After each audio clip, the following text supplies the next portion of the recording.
மருத்துவம் மற்றும் பொறியியல் படிப்புகளில் இடம் கிடைத்தும் குடும்ப வறுமச் சூழ்நிலை காரணமாக கல்லூரி கட்டணம் செலுத்த முடியாமல் பரிதவித்த ராமநாதபுரம் மாவட்டத்தைச் சேர்ந்த 14 மாணவ மாணவியர் தங்களின் படிப்புக்கான முழு செலவையும் தாயுள்ளத்தோடு ஏற்றுக்கொண்டுள்ள முதலமைச்சர் செல்வி ஜெயலலிதாவுக்கு நெஞ்சம் நெகிழ நன்றி தெரிவித்துள்ளனர். நான் 10th 477 மார்க் எடுத்தேன். அப்போலாம் நினைக்கல இந்த மாதிரி எம்ஐடி கிளாஸில் இன்ஜினியரிங் பண்ணுறதுக்கு வாய்ப்பு கிடைக்கும் அப்படின்னு நினைக்கல. அதுக்கப்புறம் 10th முடிச்சப்பறம் எலைட் கிளாஸ் ஒரு கிளாஸ் இருக்குன்னு எங்களை சொன்னாங்க. அம்மாவோட நிதி உதவியிலிருந்து எங்களுக்கு நல்லா கோச்சிங் கொடுத்தாங்க. அம்மாவோட உதவி கிடச்சிருக்கு. ரொம்ப சந்தோஷமாக இருக்குது.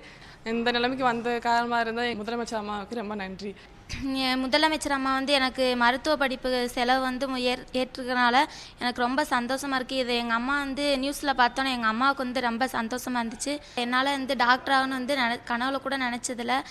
இந்த எலைட் கிளாஸில் படித்தனால தான் எனக்கு இந்த இதெல்லாம் நனவானுச்சு. இந்த வாய்ப்பை ஏற்படுத்தி கொடுத்த முதலமைச்சர் அம்மாவுக்கு ரொம்ப நன்றி. அம்மா அவர்கள் எனக்கு முழு செலவையும் படிப்புக்கான முழு செலவையும் ஏற்படுத்தி கொடுத்துருக்காங்க. இது ரொம்ப சந்தோஷமாக இருக்குது.